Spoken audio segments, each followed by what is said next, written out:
BRS party వాళ్ళ 26వ ఆవిర్భావ దినోత్సవం జరుపుకుంటోంది సార్. ఈ 25 బీఆర్ఎస్ అంటే టీఆర్ఎస్ నుంచి బీఆర్ఎస్ గా తర్వాత మారింది. ప్రయాణం చూసుకుంటే కనుక 14 ఏళ్ళు ఉద్యమ పార్టీగా ఉంది, 9.5 ఏళ్ళు పాలక పార్టీగా ఉంది, 2.5 ఏళ్ళుగా ప్రతిపక్షంలో ఉంది. ఇప్పుడు కేటీఆర్ అంటూ ఉన్నారు, బీఆర్ఎస్ శ్రేణులు అందరూ కూడా చాలా ధీమాగా ఉన్నారు, వచ్చేవి సాధారణ ఎన్నికలు కాదు, కేసీఆర్ను సీఎం చేసే ఎన్నికలు అని చెప్పి కేటీఆర్ కూడా నిన్న మాట్లాడిన పరిస్థితి. సార్, ఈ బీఆర్ఎస్ పార్టీకి ఉన్న సవాళ్ళు ఏంటి? బీఆర్ఎస్ అసలు మార్చుకోవాల్సింది ఏంటి సార్? అంటే ఫస్ట్ బీఆర్ఎస్ టీఆర్ఎస్ చరిత్ర చూస్తే త్రీ ఫేజెస్ కనబడతాయి. Phase 1 2001 to 2014. ఈ ఫేజ్లో టీఆర్ఎస్ అడుగడుగునా బలపడు వచ్చినటువంటి దశ ఇది. ఉద్యమాన్ని ఉడికెక్కించడం. కేసీఆర్ 2001లో ఒక డిప్యూటీ స్పీకర్గా బయటికి వస్తే తెలుగుదేశం పార్టీలో మంత్రి పదవి రాని అసంతృప్తవాదిగా డిప్యూటీ స్పీకర్గా బయటికి వస్తే 2004 వచ్చేవరకు కేంద్ర మంత్రి అయ్యారు, తెలంగాణ ఉద్యమ నాయకుడయ్యారు, తన వాళ్ళను మంత్రులు చేయగలిగారు ప్రభుత్వంలో. సో ఆ స్థాయిలో వితిన్ 3 years వచ్చినటువంటి రిజల్ట్ అది. తర్వాత 2008కి వచ్చే వరకే మీకు ఒక బలీయమైన పార్టీగా అవతరించింది. తెలంగాణలో మీరు ఉప ఎన్నికలు జరిగితే మీకు 30% అబోవ్ టీఆర్ఎస్ కోట్లు వచ్చాయి. కాంగ్రెస్ టీడీపీల కన్నా కూడా తెలంగాణలో హైయెస్ట్ ఓటింగ్ ఉన్న పార్టీగా ఎమర్జ్ అయింది. అవి సీట్లుగా కన్వర్ట్ అయినాయి అకాల తర్వాత చర్చ కానీ, బట్ ఉప ఎన్నికలప్పుడు మనం చూసాం. సో ఆ స్థాయి నుంచి 2013కి వచ్చే వరకు ఇష్టం లేని పార్టీలు కూడా కేసీఆర్ జై తెలంగాణ నినాదం ఎత్తుకోవాల్సి వచ్చింది. 2009లోనే టీడీపీ ఎత్తుకుంది, ఎర్రనాయుడు కమిటీ వేసి. వైసీపీ ఆర్టికల్ 3 ప్రకారం చేయంగా మేము మాకేం సంబంధం, మమ్మల్ని ఎందుకు అడుగుతున్నారన్నారు. విశాలాంధ్ర కోసం పోరాడిన సిపిఐ తెలంగాణ నినాదం ఎత్తుకుంది. భారతీయ జనతా పార్టీ తామే తెలంగాణకు అసలు సిసలు కార్యక్రమం అని చెప్పే పరిస్థితికి నెట్టివేయబడింది. సో మొత్తం రాజకీయాల్ని 2014 వరకు ఉద్యమ పార్టీగా శాసించింది. అందువల్ల ఆ ఫేజ్ ఒక రకంగా evolution to the golden phase of TRS. 2014 to 2023 ఇది సెకండ్ ఫేజ్. ఈ ఫేజ్లో మిడ్ టర్మ్ వరకు కూడా దేదీప్యమానంగా వెలిగిపోతూ ఉన్న దశ. 63 సీట్స్ 2014లో వస్తే 2018కి వచ్చే వరకు 88 సీట్లు వచ్చాయి. సో తెలంగాణలో తిరుగులేని రాజకీయ శక్తిగా ఎమర్జైంది. కానీ 2023 నుంచి మొదలైతే ఇక మళ్ళీ పతన దశ. సో ఇప్పటి వరకు పతన దశలోనే ఉంది. అన్ని వరుసగా ఉప ఎన్నికలు ఓడిపోవడం, సికింద్రాబాద్ కంటోన్మెంట్, జూబ్లీ హిల్స్ ఓడిపోవడం, 10 మంది ఎమ్మెల్యేలను కోల్పోవడం, అసెంబ్లీ ఎలక్షన్లో 37% వస్తే అంతకుముందు 37కు పడిపోతే లోక్సభ ఎన్నికలకు వచ్చేవరకు 17%కు పడిపోవడం. సో కవిత పార్టీ నుంచి వెళ్ళిపోవడం. సో ఒక గందరగోళమైనటువంటి దశలో 23 to 26కి వచ్చే వరకు మళ్ళీ కాస్త పాజిటివ్ దశకు చేరుకోగలమనే భావన ఎంటర్ అయింది. ఎందుకు ఎంటర్ అయిందంటే కవిత డ్యామేజ్ సిగ్నిఫికెంట్గా లేదు యాజ్ ఆఫ్ టుడే. పార్టీ నుంచి ఎవరు పెద్ద సీనియర్లు వెళ్ళింది లేదు, పార్టీ శ్రేణులు పెద్దగా వెళ్ళింది లేదు. అందువల్ల కవిత ఛాలెంజ్ ఊహించిన స్థాయిలో ఏమీ లేదు. తర్వాత బీజేపీ లోక్సభ ఎలక్షన్లో 35% ఓటింగ్ తెచ్చుకొని ప్రధాన ప్రతిపక్ష స్పేస్ను ఆక్రమిస్తే కేవలం 2 ఏళ్లలో బీజేపీ కంప్లీట్గా వెనక్కిపోయింది, స్వయంకృత అపరాధాలతో, సెల్ఫ్ గోల్స్తో. తర్వాత 10 మంది ఎమ్మెల్యేలు వెళ్ళిపోయి, ఇంకో 16 వెళ్ళిపోయి, 2/3 వెళ్ళిపోయి అసెంబ్లీ శాసనసభ పక్షం కాంగ్రెస్లో మెర్జ్ అవుతుంది అనుకునే దశలో ఆ 10 దగ్గరే ఆగిపోయింది.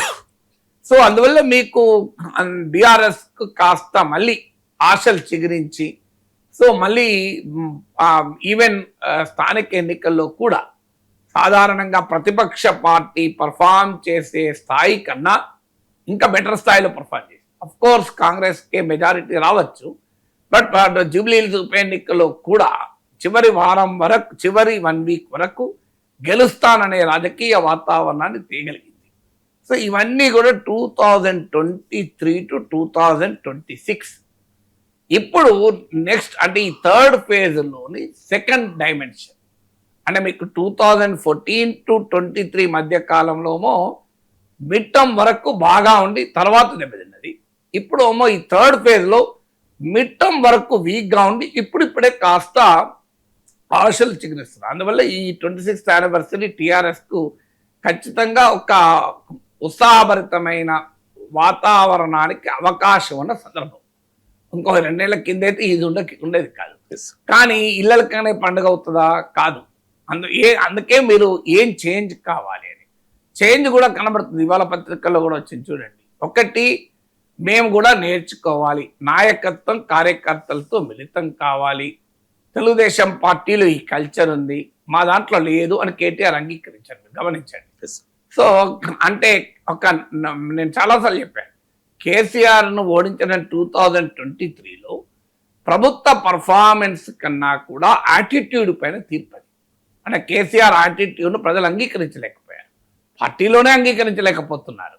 సో అందువల్ల ఆ యాటిట్యూడినల్ చేంజ్ తీసుకురావాలి అని, అందుకే మీకు కేసీఆర్ జగిత్యాల వెళ్ళాడు, కేసీఆర్ ఇవాళ తెలంగాణ భవన్కి వస్తున్నాడు. ఎందుకంటే కవిత కూడా నరేటివ్ బిల్డ్ చేస్తుంది, సారు రారు, మన సారు రారు, ఎందుకంటే సారు మారారు అని, మన మనిషి కాదు మన మనిషి, మారిన మనిషి అని కవిత నరేటివ్ బిల్డ్ చేస్తున్నారు. కాంగ్రెస్ బీజేపీ ఆయన ఎప్పుడు మారలే, మొదటి నుంచి అంతే అని వాళ్ళు చెప్తున్నారు. సో టీఆర్ఎస్ ఏంటంటే మొదటి నుంచి అంతే అని కాంగ్రెస్ బీజేపీ చెప్తున్న దాన్ని, మారిన మనిషి అని కవిత చెప్తున్న దాన్ని కాదు, ఆయన మనిషే మంచివాడు అని చెప్పడం వీళ్ళ ఉద్దేశం. సో అందువల్ల ఒకటి లీడర్షిప్ యొక్క యాటిట్యూడినల్ చేంజ్, అందుకే కార్యకర్తల దగ్గర అవుతాం అని మొదలు పెట్టారు. రెండవది శిక్షణ, టీడీపీ నుంచి కూడా నేర్చుకోవాలి అని ఉన్నారు. సో కార్యకర్తలను సుశిక్షితులుగా మారుస్తాం అనేది రెండవది చెప్తున్నది టీఆర్. సో అలాగే మీకు క్రియాశీలకంగా అపోజిషన్ స్పేస్లో మొదటి నుంచి ఉన్నారు. థ్యాంక్స్ టు బీజేపీ ఇంకా క్రియాశీలకంగా ఎక్కువ ఉన్నట్టు కనబడుతుంది, ఎందుకంటే పోటీ లేదు కనుక. సో మన అందువల్ల టీఆర్ఎస్ ఇంకా మరింత క్రియాశీలకంగా ఉండేటువంటి ఫేజ్, అంటే ఫస్ట్ ఫేజ్లోనే క్రియాశీలకంగా ఉన్నప్పుడు ఫస్ట్ ఫేజ్ కాస్త పోతున్న దశలో ఉన్నట్టు కనిపిస్తుంది, మీకు ఎక్కువ ఉత్సాహంగా అంటారు కదా. సో అందువల్ల టీఆర్ఎస్కి ఏంటంటే ఆర్గనైజేషనల్ వీక్నెస్ కూడా చాలా ఎక్కువ. ఎందుకంటే 2014లో ఎవరో సీనియర్ కేసీఆర్ సన్నిహితున్న మంత్రి పోయి చెప్పాడు, మనం ఏదో ఉద్యమ ఊపులో వచ్చేసినాం, కానీ కాస్త మనం జిల్లా పార్టీని స్ట్రెంథెన్ చేద్దాం, మనం పార్టీని గ్రాస్ రూట్ క్షేత్రస్థాయిలో నిర్మిదాడు. కేసీఆర్ ఏమన్నాడు, ఏం చేసి మనం అధికారంలోకి వచ్చినాం 2014లో. సో ఇవన్నీ అందుకంటే అందువల్ల ఈ బలమైనటువంటి క్షేత్రస్థాయి నాయకత్వాన్ని ఇలాంటి చాలా పార్టీలో నిర్మించారు. కాంగ్రెస్లో అదే లోపం, మీకు ఈవెన్ వైసీపీలో అదే లోపం. పార్టీ ఉండొచ్చు కానీ క్షేత్రస్థాయిలో బలమైన నాయకత్వం, టీఆర్ఎస్ కూడా అదే రూపం. ఎందుకంటే ఈ నాయకత్వానికి ఒక అభద్రతా భావం ఉంటుంది, కిందోడు బలంగా ఉంటే నాకు ఎసరు వస్తుందేమో అనే భయం ఉంటుంది. ఆ భయం ఆ పార్టీలు దెబ్బతింది. టీడీపీలో మీకు అదొక అడ్వాంటేజ్, క్షేత్రస్థాయిలో చాలా బలమైన నాయకత్వం ఉంటుంది. మీకు ఎక్కడికక్కడికి బలమైన నాయకుడు అప్పుడు తెలుగుదేశం పుట్టినప్పటి నుంచి మీకు ఇది కనబడుతుంది. మీకు అంతటా ఉత్తరాంధ్రలో ఎర్రన్నాయుడు నుంచి ఉత్తర తెలంగాణలో ఎర్రవల్లి దయాకర్ వరకు మీకు ఆ లీడర్షిప్ ఉంటుంది. చూడండి మీరు, తొనిలో యనమల రామకృష్ణ నుంచి తుక్కుగూడలో దేవేంద్ర గౌడ్ వరకు. సో ఆ లీడర్షిప్ అనేది టీడీపీలో ఉంటుంది. మీకు ఇక్కడ ఆ లీడర్షిప్ అనేది లేదు. టీఆర్ఎస్లో క్షేత్రస్థాయి వటవృక్షాల లాంటి నాయకత్వం లేదు. కాంగ్రెస్లో ఉన్నంత కూడా లేదు. కాంగ్రెస్లో కనీసం మీరు ఒక 20-30 మంది వెళ్తారు, వాళ్ళు ఏమన్నా సొంతగా గట్టెక్కించుకోగలుగుతారు, బలంగా పోటీ ఇవ్వగలుగుతారు, గెలిచినా గెలవకపోయినా. టీఆర్ఎస్లో లీడర్షిప్ను వీక్ చేస్తూ వచ్చారు. ఎందుకంటే అది మరి కారణాలు ఏదైనా ఆ అభద్రతా భావం నుంచి నాయకత్వం బయటపడకపోతే పార్టీ బలపడదు. ఎందుకంటే కష్టకాలంలో పార్టీని ఇమ్యూనిటీగా పనిచేసి నిలబెట్టేది క్షేత్రస్థాయి నాయకత్వమే. తెలుగుదేశం అనుభవం అదే కదా. 10 ఏళ్ళు ప్రతిపక్షంలో ఉన్న రాజశేఖర రెడ్డి మరణం వల్ల వచ్చిన సానుభూతి విలువను, తెలంగాణ ఉద్యమాన్ని తట్టుకొని 2014లో పవర్లోకి రాగలిగారు. జగన్మోహన్ రెడ్డి దాడిని కూడా తట్టుకొని 2024లో రాగలిగారు కదా. సో అందువల్ల ఇవన్నీ మార్చుకోగలిగితే టీఆర్ఎస్కు అడ్వాంటేజ్.